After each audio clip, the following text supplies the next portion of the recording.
السلام علیکم دوستو، امید ہے آپ سب خیرت سے ہوگے۔ آج کوہستانی قوم کے حوالے سے ایک نئی ویڈیو لے کر آپ کی خدمت میں حاضر ہوں، لیکن ویڈیو کو شروع کرنے سے پہلے آپ سے ایک چھوٹی سی ریکویسٹ ہے کہ ہمارے چینل کو سبسکرائب کرنا نہ بھولیے گا اور ساتھ میں لگے بیل آئیکن کو پریس کیجیے تاکہ ہمارے ہر نئے آنے والی ویڈیو سب سے پہلے آپ تک پہنچ سکے۔ تو بنا کسی ٹائم کو ضائع کیے ویڈیو کو شروع کرتے ہیں۔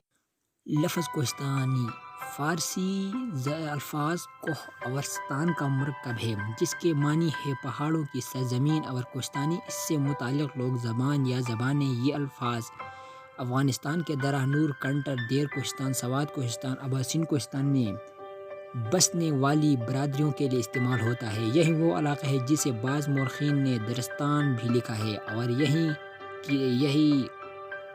یہاں کی بولیوں کو دری زبانیں کہا گیا ہے، لیکن دری زبانوں میں کوہستانی زبان نے نمایاں لسانی گروہ ہے جو اپنی لسانی خصوصیات کی وجہ سے باقیوں کے مقابلے میں ایک دوسرے کے حیران کن حد تک قریب ہے۔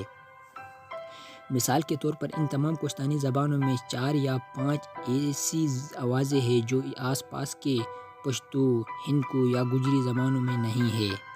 اس کے علاوہ ان کے رسم و رواج، رہن سہن، حتیٰ کہ ان کے مزاج میں بھی مماثلت ہے۔ یہ تمام کوہستانی برادریاں نہ صرف یہ کہ خود اپنے آپ کو کوہستانی سے موسوم کرتی ہیں، بلکہ آس پاس کے پشتو بولنے والے بھی ان کے بلا تفریق کوہستانی کہتے ہیں۔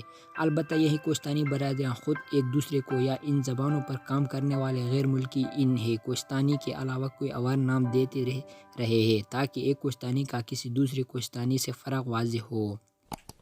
دکھایا جائے تو مقامی طور پر افغانستان کے صوبہ کنڈر اور نورستان میں بھی کئی زبانیں کوہستانی زبانیں کہلاتی ہیں، اور خود بولنے والے بھی چترال کے ارندو میں بولی جانے والی گرباتی زبان کو آس پاس کے پشتو بولنے والے کوہستانی سے موسوم کرتے ہیں۔ وہ لوگ بھی خود کو کوہستانی کہلانا پسند کرتے ہیں۔ دیر اور سوات کوہستان کی گاویں، سوات کوہستان کی توروالی، اوشوجو اور انڈس کوہستان کی زبانیں شینا، اباسین کوہستانی بٹیڑی گراو اور چلاسو کوہستانی زبانیں کہلاتی ہیں۔ اگرچہ مشہور انگریزی لغت مریم ویبسٹر کے مطابق شمالی پاکستان کے ہمالیائی لوگوں اور ان کی درج زبانوں کے لیے کوہستانی لفظ کا استعمال ہوتا ہے، لیکن دیکھا گیا ہے کہ یہ الفاظ پاکستان سے باہر افغانستان میں بھی دور دور تک استعمال کیا جاتا رہا ہے۔ جس طرح ہمارے ہاں سوات اور دیر کوہستان تو موجود ہے، لیکن کوہستان کے نام سے ضلع صرف ہزارہ ڈویژن میں ہے جو انڈس کوہستان یا ہزارہ کوہستان بھی کہلاتا ہے۔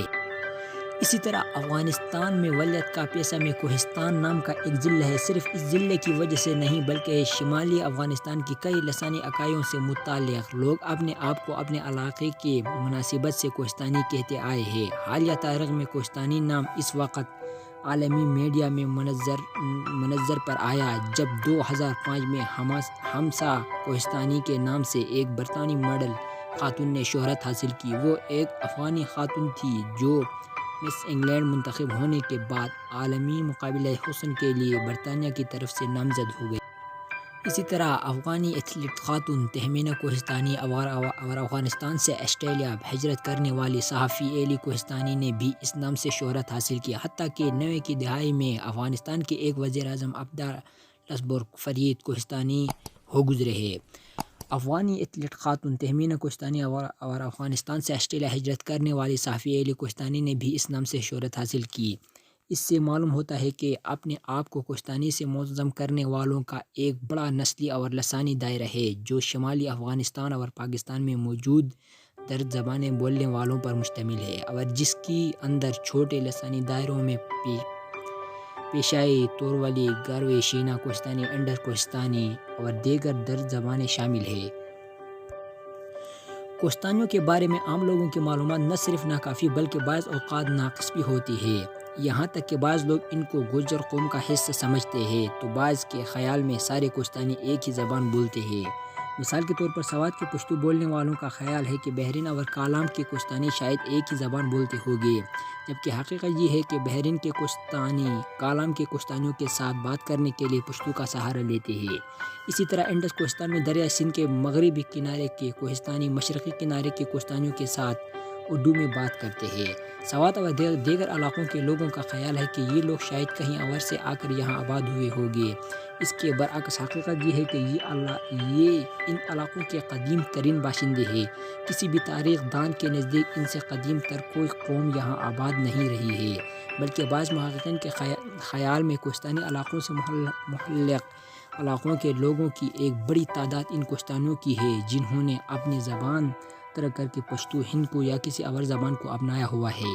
کوہستانی نام پاکستان کی متنوع لسانی اکائیوں میں سے ایک قابل شناخت اکائی بن سکتا ہے جو پہاڑی علاقوں کی مناسبت سے متنوع کوہستانی برادریوں کے لیے مشترک نام ہو سکتا ہے اور جو ان کی عددی کمی کا ازالہ کر سکتا ہے۔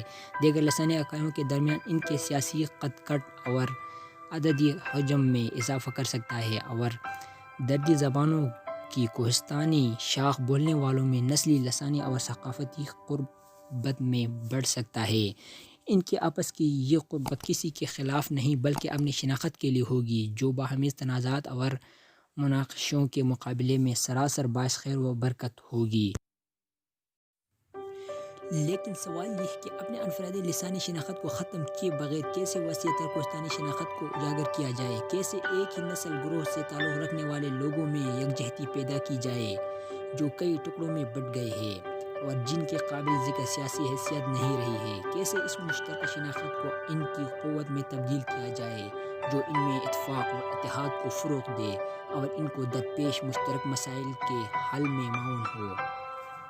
دوستو تو کیسے رہی ہماری معلوماتی ویڈیو آپ کو اسی طرح کی مزید تعریف کرنے کے لیے ہمارے چینل ضرور سبسکرائب کیجیے۔